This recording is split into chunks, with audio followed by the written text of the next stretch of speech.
¿Qué tal, Andrés? ¿Cómo estás? Hablamos en francés, ¿no? Oui, oui, il faut parler en français, non? Pour tes abonnés. Il faut parler en français pour mes abonnés. Bon, on va te présenter un peu justement à mes abonnés. En quelques mots, donc tu es correspondant pour AS. Tu bosses aussi pour la Cadena Ser, pour Gol TV, donc des médias espagnols. Et tu suis l'actualité du PSG, l'actualité du foot français en général. Euh, Présente-toi en quelques mots pour nos abonnés du Journal du Real, qui doivent te connaître d'ailleurs. Oui, bon, tu as dit tout, je pense, mais je suis un amoureux du foot français, pour ça je suis à Paris. Et après, je couvre, oui, comme vous avez bien dit, les PSG, mais aussi des autres équipes pour chercher des histoires. Et voilà, c'est un plaisir d'être ici avec toi parce que on se connaît depuis 3 mois environ. Encore des C'est un loges. plaisir Ouais, bah oui. pour parler ici du match entre le PSG Et et le Real Real Madrid, Madrid. que ça sera un gros match. Merci pour l'invitation, Pablo. En tout cas, merci à toi d'avoir accepté. Pour que les gens comprennent un peu, on s'est rencontrés donc au camp des loges parce que moi je suis là pour suivre l'actualité du PSG aussi. Pourquoi trop du coup? Donc voilà, à côté du journal du Real, je fais aussi un peu de PSG pour une télévision espagnole. Et voilà, donc on se connaît depuis ouais, 3-4 mois, comme tu l'as dit, au moins depuis le mois de septembre. Donc voilà, et je me suis dit, bah, qui de mieux que toi pour parler justement de cette rencontre, en tout cas du côté PSG, parce que t'es un grand spécialiste du foot français, donc forcément du PSG.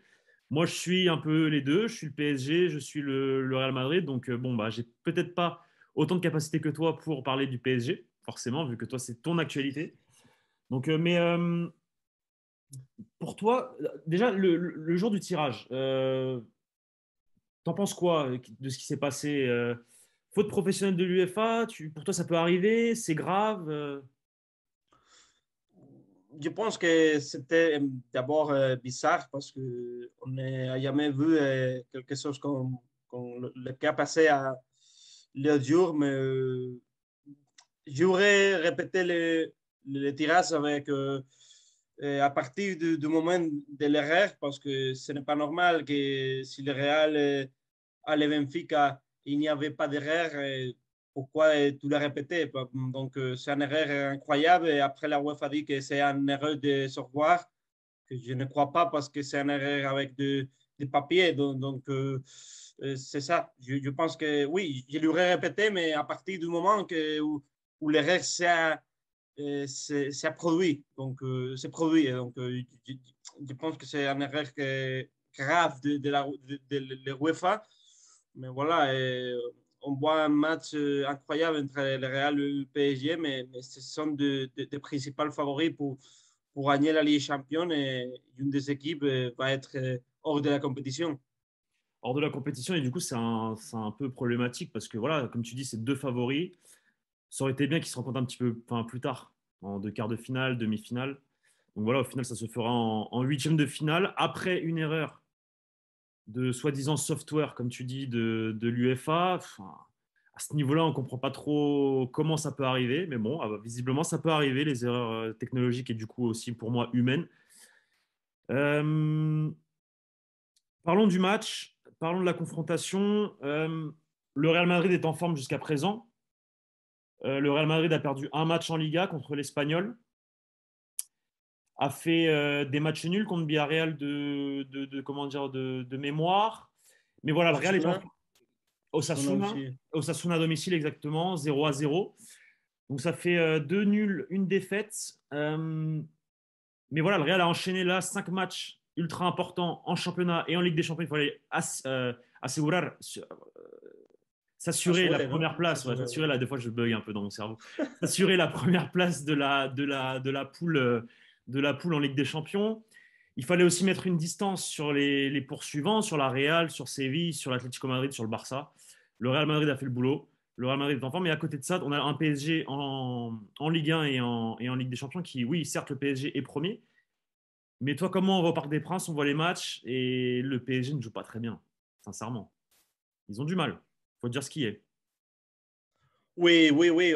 Si on regarde les résultats en Ligue 1, on dira, voilà, c'est bon la saison du PSG, mais après, Les matchs qu'ils ont fait à Ligue des Champions ont été mauvais en général.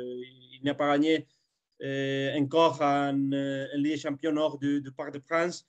Les jeux de l'équipe n'améliorent pas parce que Pochettino a beaucoup de problèmes dans le système avec trois joueurs en attaque qui ne font pas, ne font jamais. Donc, c'est compliqué de mettre une équipe compétitive si tu as dans l'équipe trois joueurs qui ne font pas.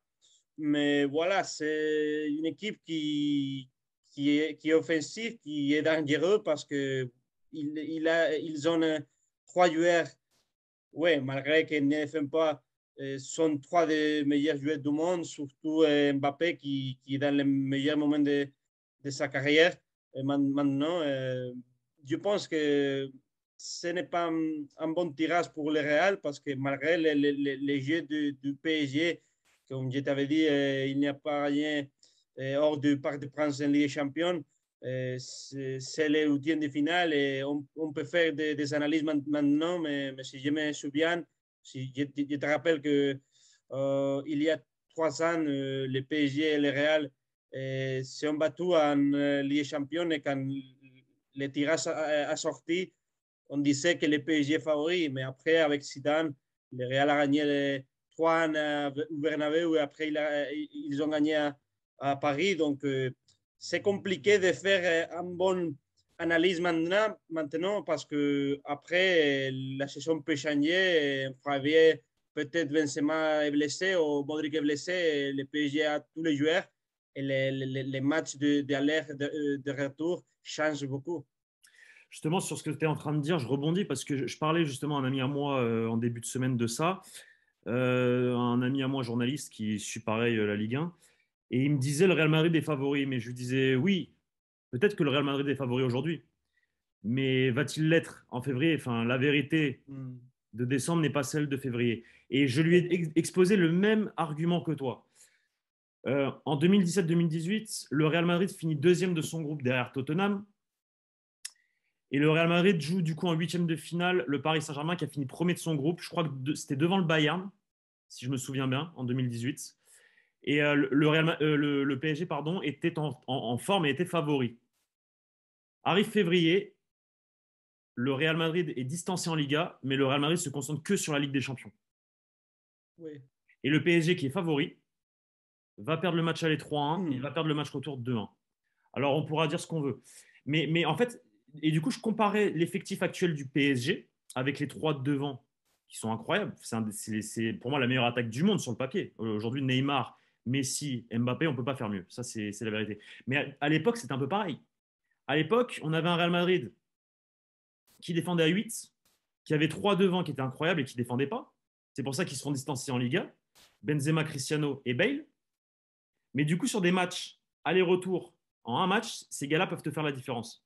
Et ils peuvent faire très mal. Et là, justement, le PSG, cette année, j'ai l'impression que c'est l'inverse. Ça veut dire que c'est le Real Madrid qui a un groupe, c'est le Real Madrid qui joue très bien, c'est une équipe, on est d'accord.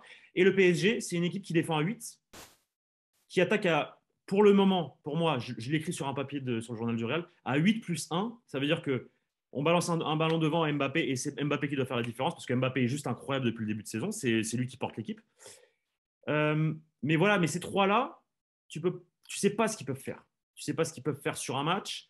Tu sais pas, t'es la pueden liar, comme on dit en Espagne. Un peu comme le Real Madrid en 2018 avec Cristiano, Gareth Bale et Karim Benzema. Donc, moi, je trouve que la comparaison est juste. J'ai le même argument. Donc voilà, aujourd'hui, certes, le Real Madrid est favori, mais en février, on ne sait pas ce qui peut arriver. Comme tu dis, il peut y avoir des blessés, il peut y avoir le Covid. Autant que ce soit PSG comme Real, hein, les deux, c'est voilà. Donc à voir. Mais voilà, mais c'est vrai que le PSG défend à 8 et ça c'est un problème au final quand même pour le Paris Saint-Germain parce que sur le papier, il y a une belle équipe. Alors comment t'expliques ça? C'est parce que trop de stars, assemblage de trop de, comment dire, de grosses têtes dans le vestiaire. Voilà, je pense que d'abord, il faut dire que ce n'est pas la même chose de dire, par exemple, Di Maria de défendre que Messi ou Neymar. Ce sont des joueurs qui sont nés pour avoir le ballon, pas pour défendre. Non? Donc, d'abord, c'est ça le problème.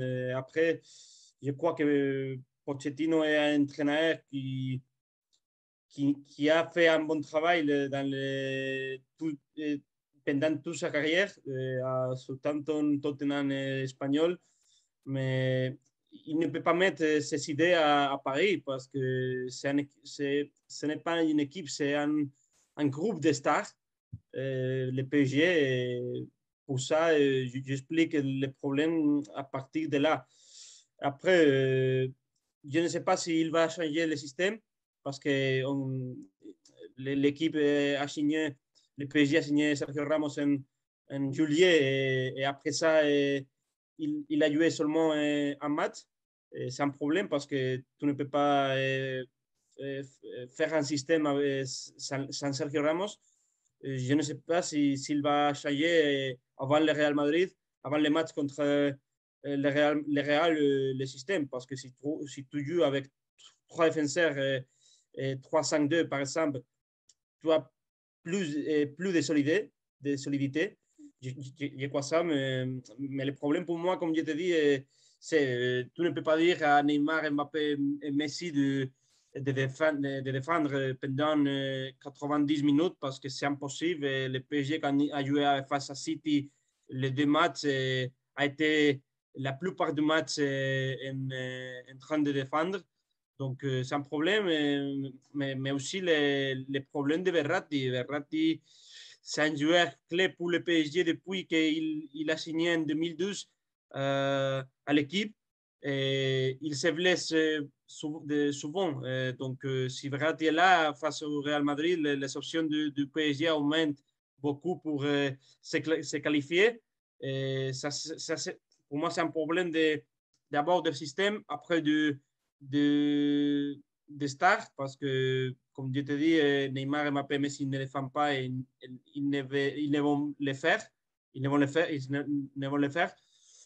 Après, les idées de Pochettino, que chaque semaine, il change de 11 parce qu'il a des blessures, il a des positifs. Et c'est très difficile de faire un système sans tes meilleurs joueurs. Je rebondis sur le changement de dispositif de Pochettino, le potentiel 3-5-2. Est-ce que tu penses que c'est une bonne chose de changer en cours de saison de dispositif comme ça? Alors ouais, on a des joueurs professionnels, c'est des joueurs qui savent jouer au football et je pense qu'ils peuvent s'adapter à n'importe quel dispositif.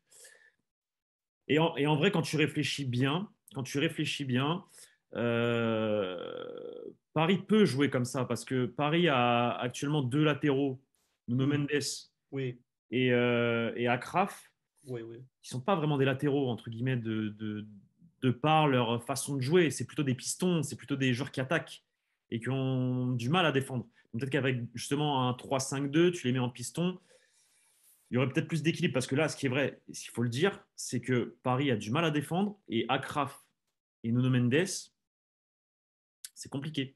C'est compliqué, surtout Akraf. Et on sait que Akraf, il va devoir défendre sur Vinicius. Et Vinicius, cette saison, c'est quelque chose. C'est quelque chose. Donc, bon, ma question, c'est est-ce que Pochettino peut se permettre de changer de dispositif en cours de saison juste après Noël, alors que jusque-là, ça joue en 4-3-3 et c'est comme ça et pas autrement? Est-ce que le PSG a les joueurs? Le PSG a les joueurs, forcément. Il y a Sergio Ramos, Kipembe et Marquinhos. Nuno Mendes ou Bernat et Achraf Hakimi, qui est d'ailleurs, Achraf Hakimi avait l'habitude de jouer en piston Oui, oui, oui, à oui. Dortmund et à l'Inter. Mm. Donc, à la rigueur, Hakimi, comment dire, la transition tactique, elle va être simple. Mais pour le reste, pour Verratti, pour le milieu de terrain, pour la défense, Ramos, il n'a jamais joué à trois défenseurs. Pour Kipembe, pour Marquinhos, est-ce que c'est possible ou ça risque de poser quelques complications et ils peuvent se retrouver perdus sur le terrain? On verra, mais si on regarde le match du PSG de cette saison, ils ont joué comme ça plusieurs fois et les joueurs ont amélioré beaucoup. Face à Leipzig, il était, euh, le match était 1-2 pour les Allemands. Pochettino a changé le système et il a gagné le match. Fin. Et après, à la fin, pardon. Et après, face à Lille, c'est la même chose. Lille est en train de gagner 0-1 et après, il a changé le système à trois défenseurs. Et les Pistons, Nuno et Agraf, sont potenciés. L'équipe a gagné. Donc, je ne sais pas pourquoi il n'a pas testé ça plus de fois parce que l'équipe a amélioré. Et je crois que c'est une possibilité, mais ça dépend de Ramos, de Verratti et des joueurs parce que sans Ramos, je ne vois pas un 3-5-2. C'est ça, je crois qu'il peut potentier l'équipe, il peut les tester en janvier si Ramos est bien et prêt pour jouer, mais c'est difficile parce qu'on ne sait pas dans quel état il est. Donc, il faudra attendre pour voir ses évolutions. Mais pour moi, c'est une possibilité qui peut potentier l'équipe, qui peut te permettre d'avoir plus d'équilibre, comme toi avais bien dit. Donc, mais il faudra attendre parce qu'il reste seulement 2 mois pour le match. Pochettino n'échange rien. C'est un problème. Pour moi, un problème. Pour moi, je crois qu'il doit faire des changements pour améliorer le niveau de l'équipe et pour être le plus près possible pour le match face au Real. Justement, parlons maintenant de Ramos, ancien capitaine et légende du Real Madrid. C'est un atout à la base pour le Paris Saint-Germain d'avoir un joueur comme ça dans son effectif. Qu'est-ce qui se passe avec Ramos? Pourquoi je sais que tu es bien informé sur le sujet, mais c'est problématique quand même, ça fait de la peine quand on voit un aussi grand joueur qui a marqué l'histoire du football qui. Enfin, on lui souhaite pas le pire, mais voilà, il est blessé, il n'y arrive pas. Est-ce qu'il va y arriver? Est-ce qu'il va être là pour ce match-là? En plus, c'est quand même enfin, face au Real Madrid, tu vois. On espère, je suis sûr que même les supporters du Real Madrid espèrent que Sergio Ramos soit là pour la rencontre, justement. Qu'est-ce qui se passe? Qu'est-ce qui se passe avec Sergio Ramos? Voilà, je pense que quand il avait signé au PSG, il avait un problème, un petit problème dans les genoux. Euh, non, la rodilla es genou, ¿no? La rodilla, c'est le genou, ouais, ouais, exactement. Et après, les médecins du PSG, le staff médical a dit que il faut faire un petit plan de récupération de 1 mois et demi, mais après, il s'est blessé dans le muscle, no me acuerdo cómo se decía. Et le muslo, c'est le l'ischio. La cuisse, à L'ischio, l'ischio, la voilà. cuisse. Il s'est L'ischio. blessé à l'ischio et voilà. Et il a problème depuis juillet à l'ischio et au genou et qui ne lui ont pas permis de s'entraîner régulièrement avec ses coéquipiers. Et après, c'est compliqué parce qu'il ne joue pas depuis le 28 de novembre, mais avant ça, il était blessé pendant 5 mois. Donc, c'est un incognite, l'état physique de Sergio Ramos, mais je crois que c'est un échec pour le moment. Pas un échec définitif parce que le PSG a signé Ramos pour gagner la Ligue des Champions, pas pour jouer la Ligue 1, c'est ça, c'est sûr, on est d'accord avec ça. Mais s'il ne joue pas en janvier, ça sera un problème parce qu'il ne sera prêt pour jouer face au Real. Le recrutement de Sergio Ramos, ça sera un échec. Donc, je ne sais pas si les PSG veulent résilier le contrat s'ils ne jouent pas les huitièmes de finale de la Ligue des Champions. Mais pour le moment, l'équipe est nerveuse parce que voilà, ça fait 4 mois que depuis qu'il est à Paris, il n'a joué qu'un match. Donc c'est un problème. Bien sûr. Mais il faudra attendre à janvier. Janvier, c'est un mois clé pour les PSG, surtout pour changer les dispositions tactiques, pour changer des choses, pour améliorer l'effectif, pour mettre Messi et Mbappé plus proches pour se connaître. On verra Neymar qui est blessé jusqu'à mi de janvier. Mais pour moi, si Ramos n'est pas là, c'est un problème parce qu'il y a une grosse différence. J'aime bien Kimpembe, il me plaît, mais si on compare des joueurs, il n'y a pas de comparaison. Ramos, c'est l'histoire de la Ligue des Champions. C'est plus fort que Kimpembe. Complètement. Complètement, complètement. Parlons maintenant de Kylian Mbappé.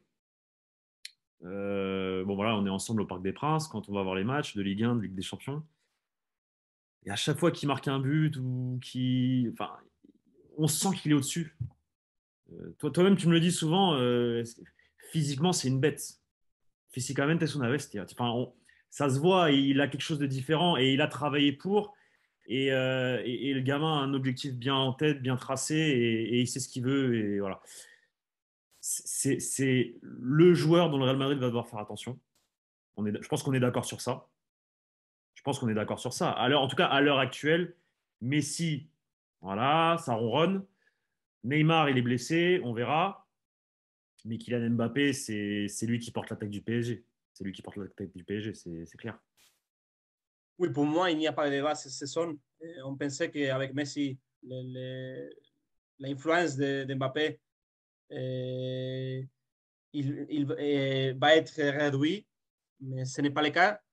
Mbappé, c'est le patron du PSG cette saison. Il a amélioré beaucoup de registres, comme la facette d'assisteur. Il a 2 assists plus que la saison dernière à ce moment-là. Il a mis plus d'assistants en décembre que toute la saison dernière. Donc, c'est une amélioration claire du joueur. Il est un joueur plus complet parce que les années d'avant, on voit un Mbappé qui joue la plupart des matchs à gauche, mais il faut le libérer. Pochettino a des choses qu'on peut dire que Pochettino a fait bien en PSG, c'est c'est Mbappé parce qu'il lui a donné plus de liberté. Il commence le match à gauche, mais il se bouge dans toute l'attaque. Donc, je pense que c'est dans le meilleur moment de sa carrière. Maintenant, il reste seulement un mois pour être quelqu'un libre pour signer dans l'équipe qu'il veut. On est d'accord qu'on pense et on sait que c'est presque impossible qu'il ne signe pas avec Real Madrid, mais il faut attendre. Mais voilà, pour moi, c'est le joueur principal de cette saison du PSG, le meilleur joueur du PSG de cette saison. Le potentiel qu'il a, c'est trop. C'est trop parce que il va arriver où il veut. Donc, Bien sûr, pour c'est moi, pareil. le Real, il faut avoir des pairs, pas des pairs, mais être attentif à Mbappé parce que c'est une des clés de l'éliminatoire. Et forcément, comme tu l'as dit, dans 2 semaines, il va pouvoir signer un pré-contrat avec le club qu'il veut. Bon, on sait tous que s'il ne prolonge pas au Paris Saint-Germain, ça sera le Real Madrid. Euh, il joue le Real Madrid en huitième de finale. Est-ce que tu penses que ça peut avoir un impact? Ce... Voilà, le fait qu'on sait qu'il va être en pourparlers avec le Real Madrid. On sait aussi que cette semaine, il y a des papiers qui sont sortis dans les quotidiens espagnols, notamment AS, qui disaient que que le Real Madrid n'allait pas rentrer en contact avec lui avant mars, qu'ils allaient respecter ce match. Est-ce que c'est vrai? On sait comment ça fonctionne, on sait que ça peut aller très vite. Est-ce que le joueur, du coup, comment va réagir le joueur d'après toi à ça? Il va être professionnel, ça c'est clair et net, mais est-ce que ça peut Oui, avoir un petit non. impact? Il ne va pas réagir, je pense. S'il y a un accord, ça sera un secret, je pense. Il est un professionnel et il a démontré cette saison que après les ratés de la signature au Real Madrid, il est revenu plus fort. Au PSG, c'est un joueur professionnel, très professionnel. Il va être professionnel jusqu'au bout au PSG. C'est ça, et on sait ça, et il n'y a pas de doute concernant ce dossier, mais peut-être il aura un accord avant le match, mais ça sera secret. Si le Real se qualifie pour les quarts de finale, peut-être qu'il sortira l'accord. Mais avant ça, je pense que c'est clair qu'il n'y aura pas de. Peut-être d'informations, oui, mais il n'y aura pas d'accord public entre les deux parts parce que c'est normal. Si le Real dit ça, peut-être que les joueurs, ça sera énervé. Il sera énervé, peut-être. Mais voilà, il est un professionnel, il va jouer jusqu'au bout au PSG, il veut gagner la Ligue des Champions avec le PSG. Et après ça, il sera un professionnel au Real où il veut jouer. Tu as souligné son mental. c'est vrai que ce joueur-là a un énorme mental avec tout ce qu'il a pris sur lui cet été après le Oui, pénalty raté contre la Suisse, plus après les rumeurs de transfert au Real Madrid. Et comment il répond présent? Il faut dire chapeau bas, Kylian Mbappé. Il a un mental des plus grands, c'est clair et net. On va revenir justement maintenant sur très rapidement sur un point tactique, moi je pense que le Real Madrid doit jouer dessus. C'est son atout Vinicius Junior, et c'est le fait qu'à droite on a Achraf Hakimi qui attaque très bien mais qui défend très mal. Est-ce que tu penses que ça peut être la clé pour le Real Madrid de passer sur ce côté droit du Paris Saint-Germain? Je pense que tu suis un petit peu le Real Madrid aussi cette saison malgré tout. Voilà, Vinicius il est incroyable, il fait du très bon boulot avec Karim Benzema forcément, mais voilà, Vinicius c'est quand même, ça peut, moi je pense que pour ce match-là, avec le milieu de terrain, Casemiro, Kroos, Modric, les tauliers, Vinicius Junior, ça peut être la clé à gauche pour déstabiliser le Paris Saint-Germain et pour essayer de trouver la faille, quoi. Justement parce qu'il y a Achraf Hakimi derrière. oui, oui, c'est ça. C'est un des duels clés de tout l'éliminatoire. Les duels entre Vinicius et Arraf. Arraf, oui, il a commencé très bien à Paris, mais après, son niveau est descendu beaucoup. Est beaucoup descendu. Donc, je pense que c'est une question de système parce qu'il joue comme latéral et il est en piston. C'est clair, il a monté sa meilleur niveau. Son meilleur niveau, c'était comme piston, pas comme latéral. Donc, ce duel, ça sera clé si les PSG jouent comme avec quatre défenseurs. Et après, je pense que les duels de milieu de terrain, c'est pareil. Sauf Verratti, le Real a un meilleur milieu de terrain que PSG. C'est clair ça. Donc, au de clé, ça sera les duels dans les milieux de terrain. Les milieux de terrain du PSG, ce n'est pas l'une des meilleures d'Europe depuis Mota, Verratti et Matuidi, que c'était magnifique avec la Ron Blanc pendant 3 ans. Pour moi, c'est un plaisir de voir cette équipe. Et aussi les trois de bon. Messi, Mbappé, Neymar, s'ils ne le font pas, ils les laissent à Kroos, Modric ou Casemiro de jouer, le PSG est mort, il sera mort. Donc, pour moi, seront de trois des clés, de toutes les clés qu'il y a dans les doubles confrontations. Mais on verra, mais oui, le duel Vinicius-Arraf, c'est clé parce que Arraf, comme tu as dit, défend très mal. Il attaque bien seulement quand il est piston, quand il est latéral, son influence se réduit beaucoup. Donc, oui, pour moi, le niveau de Vinicius, c'était incroyable. Il a amélioré beaucoup sa définition. Il est un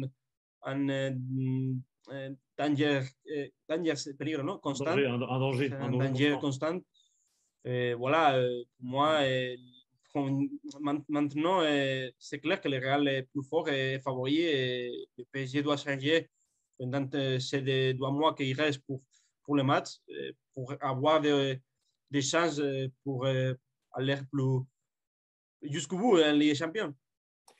Bah écoute Andrés, merci beaucoup. Merci d'avoir collaboré avec la chaîne du Journal du Réal. Ça fait plaisir. On m'a dit que tu allais ce soir à Charletti, voir un Paris FC Olympique Lyonnais, non, je me trompe, en Coupe de France. Oui, oui, oui, ce D'ailleurs, hier, tu soir as fait un petit reportage aussi. Ça va sortir dans As. Ça sort quand dans As? oui, oui, des choses bizarres que j'ai fait, mais merci Pablo, c'est un plaisir de voir le journal du Real qui est chaque jour plus important. Merci. Je suis content pour toi parce qu'on est amis, à part de journalistes, on est amis, que c'est Ouais. le plus important dans ce monde. Dans la vie, ouais. Merci pour tout et Bah, merci à toi. désolé pour mon français qui n'est pas parfait, Ben, mais je vais te dire, je la vais te prochaine dire. fois, ça D'ailleurs, sera meilleur. regarde, on va demander aux abonnés de la chaîne Oui. qu'est-ce qu'ils ont pensé de la langue de Andrés Onrubia en français. Moi, je trouve que tu t'es super bien démerdé. Franchement, tu pourrais passer un entretien en français comme tu veux, hein, je te le dis, hein. Et là, je suis sincère, là, je te le dis vraiment. Donc, non, parce que ça fait combien de temps? Ça fait 20 minutes, 25 minutes? Non, franchement, très propre. Merci, Andrés. Le papier sur le Paris FC, il sort quand dans As? Ce week-end? Le Oui, reportage demain, demain? demain samedi, aujourd'hui, il est déjà dans les Dans le papier? Dans le websites. journal? Oui, dans le website, oui. Ah, dans le website. Ok, d'accord. Bon, les gars, Dans si les vous liens, voulez oui. aller voir le reportage d'Andrés sur le Paris FC hier, il a interviewé le président du club, c'est ça? Tu as interviewé le Oui, président? c'est dans l'intérieur oui, de l'article. Oui. Voilà, donc allez-y, c'est sur As. Andrés est là pour suivre l'actualité du foot français, du PSG, de tous les clubs de Ligue 1. Et voilà. En tout cas, merci Andrés. Puis on se dit à février. On se fait une petite analyse en février, avant le match. Parfait, parfait, parfait, Parfait. parfait. Quand tu veux, je suis prêt pour venir ici. Bah écoute, merci beaucoup. Allez, bonne journée à toi.